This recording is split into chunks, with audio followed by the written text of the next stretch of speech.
Welcome, welcome, welcome. Our Sunday lesson today is radical acceptance and the magic of surrender. Radical acceptance. Everything's radical now. Like radical or extreme, right? Like remember when Extreme Jell-O came out? It's like, yeah, make Jell-O extreme. I don't know. But everything is like people talk about radical love and radical forgiveness and radical everything. So radical acceptance is like one of those things now, because nowadays we have to just try a little harder. We have to go a little deeper. That's what we do. You don't have to try harder. We have to go deeper into everything that we're going into. Now, acceptance, the idea of acceptance and surrender, to me it wasn't always a friendly idea, because I felt like, oh, acceptance. I just have to accept something that I don't like and tolerate it for the rest of my life. And I thought surrender meant that I had to wave the white flag and I was the one who lost. And if I was a loser, then somebody else was the winner. And if I surrendered, it meant that I didn't get the thing I wanted. And, well, if I wasn't getting the thing I wanted, it meant somebody else was getting the thing that I wanted. But surrender, acceptance, it's something we look at more deeply now in Unity. It's something we're looking at more deeply actually everywhere in the personal growth field. But Kute Blackson, the author of The Magic of Surrender, and this book inspired my talk today. They're doing, Linda's doing it in our Tuesday morning book club on Zoom. Really good book. He says, your level of surrender determines the degree to which life can use you. Like, hear that again. Your level of surrender determines the degree to which life can use you.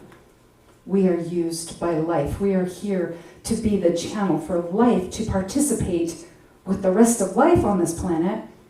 But when we don't surrender, life doesn't have us to work with, and we get stuck on a sideline.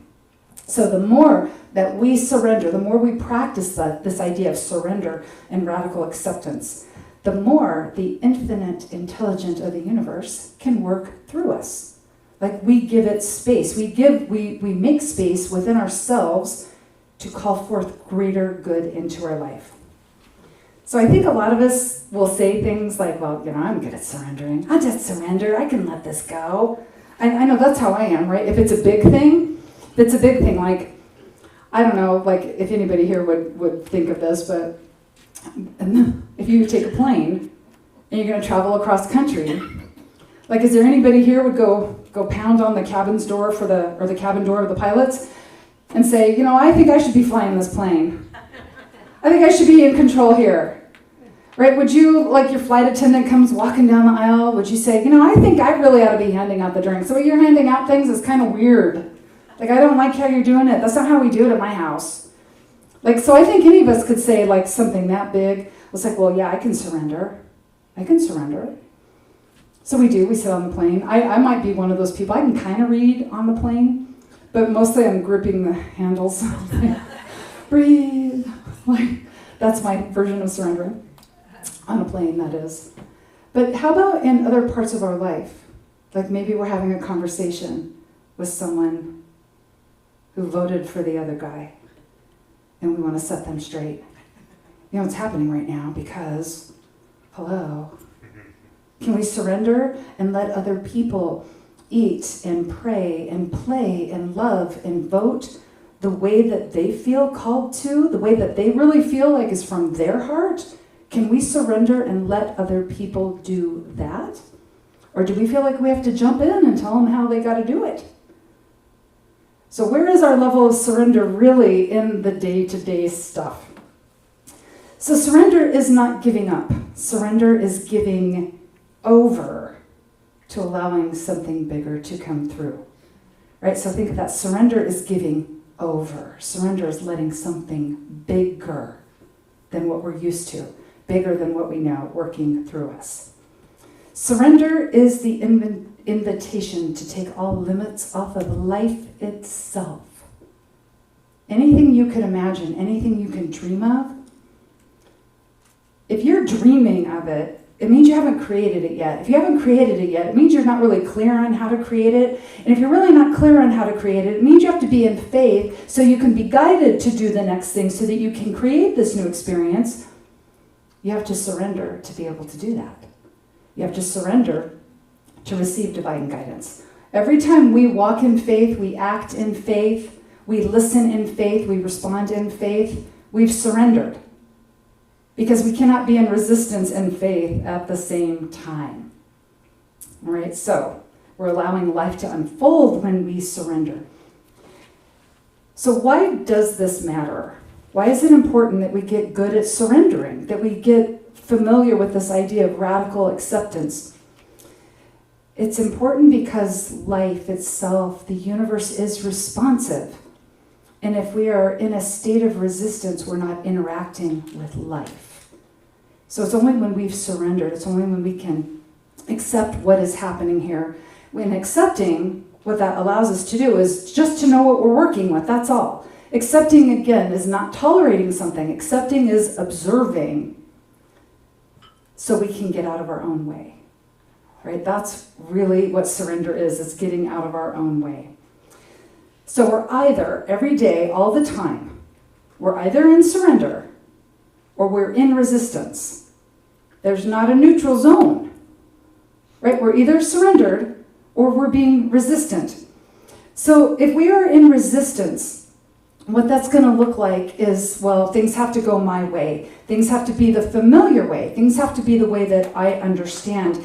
And things have to be in a way that makes sense to me, how I want them to be. I have to know everything. I have to know everything every step of the way. I have to have all the answers. I don't want anything weird or strange. It's got to all be familiar so I know what to do with it. So Martin Luther King Jr., when he said that he quoted, and I'm paraphrasing this a little bit, but you don't have to see the whole staircase. You just have to see the first step. Just take the first step in faith.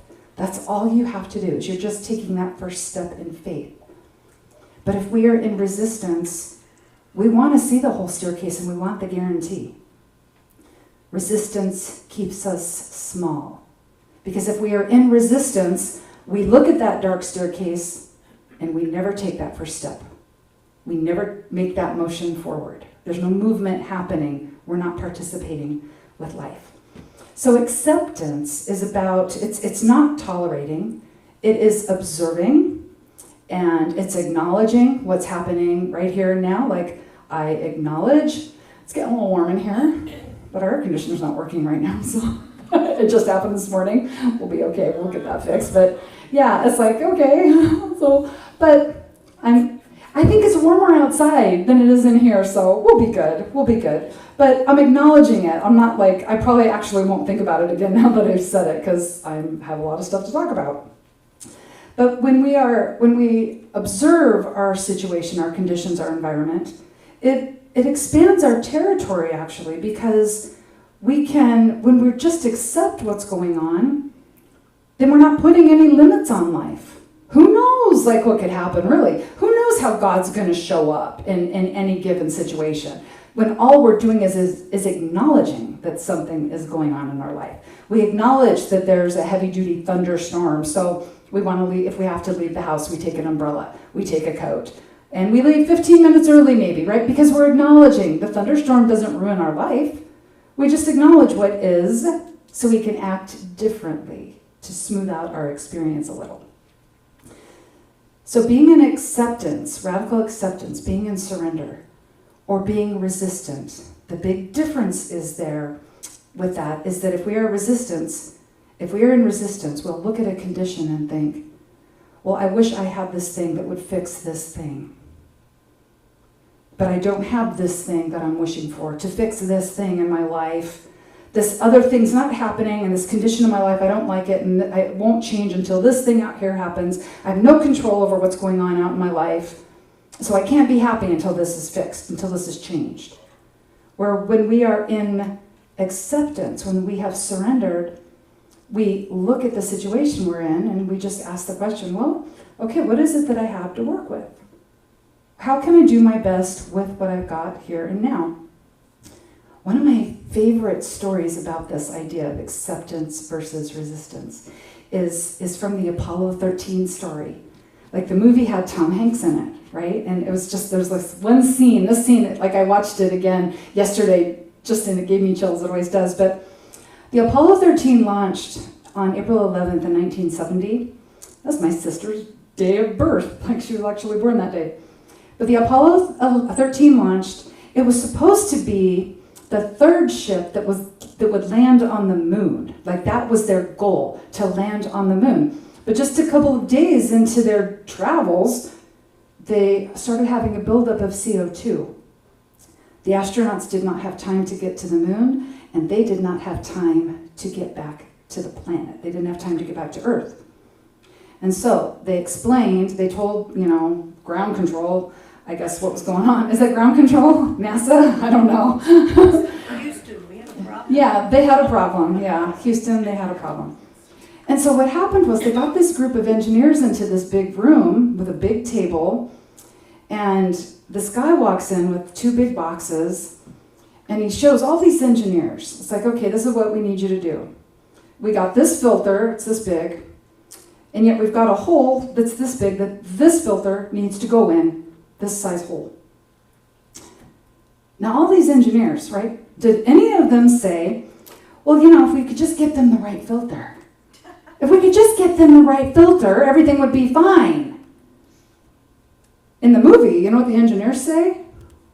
Well, I guess we need some coffee. And then in these 2 big boxes was dumped out everything that the astronauts had available on the Apollo 13. And so the job of the engineers was to create a new filtering system made of all of this stuff on the table. And then set up the procedures so the astronauts could then build this new filter, which they did. And they came back to the planet, and everything was really good, right? And we got a really good movie out of it, so. Well, we need some coffee in here, right? That's what we say. Well, we need some coffee. Get us started. Radical acceptance. It's not just accepting somebody the way that it is. Radical acceptance is not just accepting something the way it is, but it's looking for the opportunity within it, like they did with the Apollo 13 story. They looked for the opportunity there. Now I know, I've heard, in Coop Blackson's book, his mom was saying, well, I look for the blessing in everything, which I think that's a very enlightened approach. I don't know, when I'm looking at a challenge, rarely my first thing is, well, I'm just gonna look for the blessing here. Rarely. But I can at least start with, well, I wonder how God's going to show up in this situation. I wonder what kind of divine stuff is going to happen on all this. I wonder how we'll get together. I wonder what kind of bright ideas will come out of this.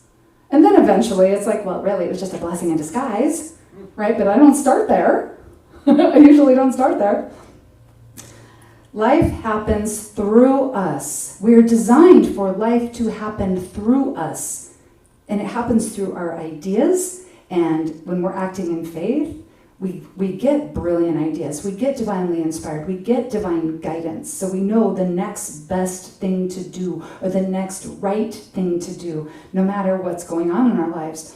If we are in resistance, it's going to feel like life is happening to us. It's being in resistance, our big stories about resistance happened when the pandemic hit and we had our first lockdown, right? Resistance and stress and anxiety.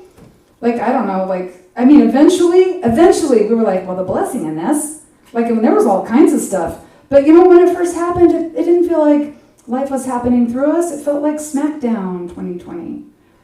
Right? And then if we keep resisting life, it turns into SmackDown 21 and SmackDown 22. Right? Resisting life is going to feel hard. It's going to be full of struggle. It's going to feel like we're getting beaten up. That's what happens when we go into resistance. So we can resist or we can accept.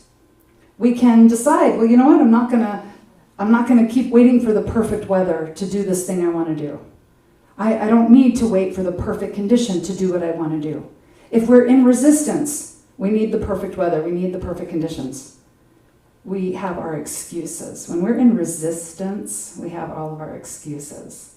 Well, I can't do this thing that will expand my life, expand my dream, because, well, the new season of, The Flight Attendant just came out on HBO Max. I have to binge watch that first. When we're in resistance, we get some really amazing excuses. Like, I've had some really good excuses that, even made sense to people I know, right? I was like, did you buy that? Did you buy my excuse? When we accept what is going on in our lives in any given moment, we can work with whatever is going on in our lives in any given moment. We can still move forward. We can still choose the next right thing to do for ourselves. We don't want to feel like life is happening to us. Happening to us. Life happens through us. We are divinely created to be that. We're divinely created to call forth all that activity into our lives. So being in resistance is uncomfortable because we're not divinely designed to be in resistance. But also, surrendering is uncomfortable because to surrender we have to act in faith. And surrender we're facing an unknown. So they're both uncomfortable. So how do we know? Am I in resistance or am I in faith? And this is good to know because it will determine if we're acting on, fear or faith too. But in resistance, we're going to have more anxiety about what's going on in our life. We're going to spend more time worrying. And in resistance, we're going to fret that we don't have that great idea. We're going to fret that things aren't going the way that we want. Now, when we have surrendered, even though we're facing an unknown, we're going to feel peace working in us. We'll actually feel this kind of the peace within us. Peace is always available in us, but if we're in resistance, we kind of lock down the peace because of the anxiety. In resistance, we have all that worry and anxiety. But when we are in surrender mode, we do call forth the peace that's always available through us. And so, if we are in peace, we follow divine instruction. But if we are in resistance, we follow ego intervention. And so ego intervention is our ego, or what we call the little me in unity. So the ego wants us to basically act in this area. This is the area of the known, all right? And when you consider the unknown of the cosmos, this is probably a pretty accurate idea or, pretty accurate representation of what we do actually know happening in our lives. Ego intervention wants to keep us right here. It doesn't want us trying anything new. It doesn't want us moving out of our comfort zone. And so it's going to scare us. It's going to want to keep us limited. Okay, so ego intervention keeps us here. But when we are in faith, when we have surrendered and we are in faith, we open this up. See, ego intervention, the goal is to keep things from changing. Yet when we go into divine intervention, when we go into surrender, the goal there is expansion. And so that's another way we know. Am I surrendered or am I in resistance? Resistance keeps things small. Being in a state of surrender and peace, even though it can be scary because we're facing a lot of unknowns, when we have surrendered and we are experiencing peace, we also will experience enthusiasm and expansion in our lives. So they're both uncomfortable, but we're designed to be in expansion. We're designed to be in faith. And so we'll feel guided. We'll feel like there's something at work also in our lives, that we're not doing it alone. When we're in resistance, we're not going to feel guided. And we're going to feel like we're doing it all on our own. Okay, so there's a big difference there. I have a little Bible verse for us. Kevin? Oh, he already did it. Thank you. Okay. So Matthew 5:3, blessed are the humble, for theirs is the kingdom of heaven. You might have heard, blessed are the poor in spirit. That's a later translation. That doesn't make any sense. It just doesn't. Blessed are the humble, for theirs is the kingdom of heaven. Somebody who is humble is open and receptive and in faith. Right? When we're humble, we know there's something bigger at work in our lives than what we can imagine. The opposite of being humble is to be actually to have a form of arrogance, like thinking we know best. We know best. I'm going to tell that pilot how to fly this plane because I know nothing about planes, but I'm a really smart person in other ways. Okay? So that's kind of a form of arrogance, thinking we know best. But that's resistance. Again, that's resistance. Now, if we're in resistance, the kingdom of heaven is not available to us in that moment. We can't call it forth through us. We create heaven on earth because it's what we're designed to do, but we have to be humble to call all of that forth through us. And if we're in resistance, we've shut the door. In resistance, we're only looking right there, in the stuff we already know. Creating heaven on earth, we have to be able to see what else is out there. See what else is out there and ready to come into our lives to work with us, because now we're participating with life. Okay, surrender. So surrender, it's not easy because it is a process of us recognizing we're in our ego, recognizing we're in fear, and deciding, okay, I want to surrender this. I want to get out of my own way because I do want to invite in greater things. I do want to do greater things in my life. So I want to get out of my own way. So acting in faith, it does feel scary. And acting in faith, there are no guarantees. And even in resistance, there are no guarantees. But because we're in the place where we think we know everything, we think somewhere there's a guarantee. And we're going to keep looking for that guarantee. So we're not actually doing anything in our lives because we're so busy looking for the guarantee. So we're not growing anything. So it's surrender that allows this to happen. So back to the staircase scenario. Taking that first step in faith. If we are being driven by ego intervention, we're going to think about that staircase, that thing that we want to do it's in the unknown and we don't know what's going on. So we're uncomfortable because we don't know and we want a guarantee. We'll make an assumption about what's at the top of that staircase. We'll make the assumption that it's pain and ruin. That's our assumption. With anything, anytime we face the unknown, in ego intervention, we will assume it's pain and ruin. It's only in faith that we can move up that staircase one at a time, one step at a time. So here's our call to action for this week. I have a fun affirmation that's easy to remember. Let's say it together. Life happens for me. Life happens for me. We're designed for this. We are designed to be calling forth more good, to be living our lives and choosing the next right thing. We're designed for that. Resistance is just going to want us to keep things from changing. We're not going to want to change. We're going to hang on for dear life right there and just be stuck in what we know. See, if we need everything to be about what we already know, we're stuck. We can't move out of this invisible prison that we have. And we can't keep living a life where we think we already know everything, or we can only live life based on what we already know, because what would we be missing out on? Like the new experiences. So we don't know what we don't know. And that's a good lesson for us. We don't know what we don't know. We don't know what's outside of this. We don't know all the good available outside of this zone where we know everything, right? And I have a funny story to share about this. Like, I think several of you have heard this story already, but it's super cute. And it was when my kids were little. I think Adam was maybe 5, my daughter was probably 3. And we used to go to Idlewild with friends. And it was a pretty regular thing, like every couple months we'd go up there. And we had a routine. We'd go to lunch, we'd go to a New Age bookstore. Am I still? Okay. We'd go to a New Age bookstore. And then sometimes the kids would find a fun thing for themselves at the New Age bookstore. If they didn't, we'd go to this weird little joke puzzle shop and they'd find something there. Then we'd go to the candy store. Then we'd go to the coffee shop, the coffee house. And then me and my friends, we'd sit at the coffee house. The kids would have candy. We'd kind of hang out there for like a half hour and then we'd head home.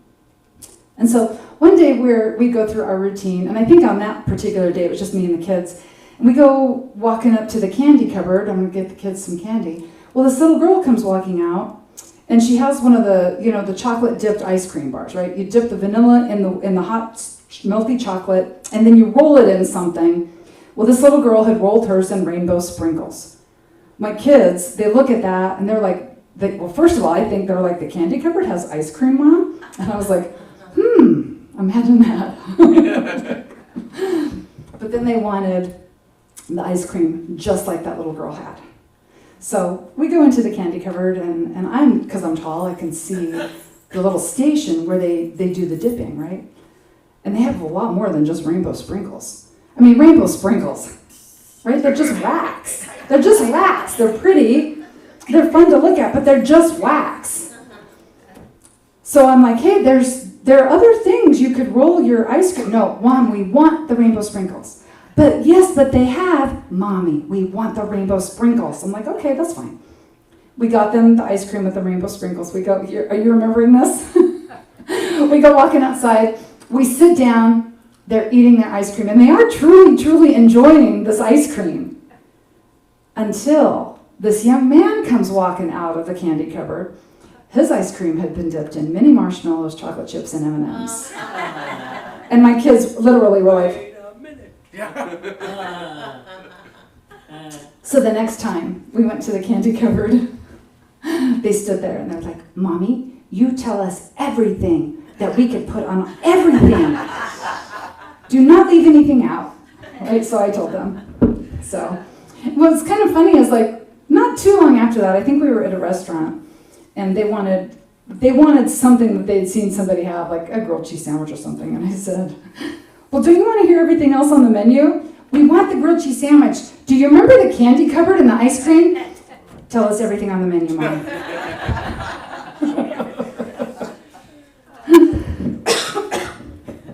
Until we surrender, we don't know about the chocolate chips and the mini marshmallows. Until we surrender, we may think we're stuck with the rainbow sprinkles. We may think that's all that life has to offer is rainbow sprinkles. Until we surrender, we're not going to know that at the top of that staircase it's not pain and ruin. When we surrender, we discover that what is at the top of that staircase, that's where we discover we have wings. That's where we discover what we're capable of. That is what we discover, that power that creates planets is also at work in each and every one of us. But all of that only happens when we surrender. Mediocrity is not worthy of the magnitude of being that you are. Like to choose rainbow sprinkles when you are capable, when each of us are capable of calling forth so much into our lives. Mediocrity is not worthy of the life that you are. So the power of radical acceptance and the magic of surrender is that we reinforce our faith in the divine at work in us. We reinforce that openness in ourselves. We reinforce our ability to walk in faith. Remember what we are capable of. Okay, remember that we're always capable of something bigger than what we're capable of. Resistance, we think we're only capable of what's right in here. But when we surrender, we realize, well, I'm capable of what's bigger here. I have no idea how that all going to work out. But I know that I'm capable of something bigger than what is right here. And we stop praying for the miracle. We stop praying for the miracle. We become the miracle. And that is how we create heaven on earth. So, till next time, remember, you are divinely designed to be doing all this. You are divinely designed to be calling forth magnitudes of good and love and grace all through you, for you, as you and out into your life. And everything you do, you are blessed, and so it is. Amen. So it is. Okay.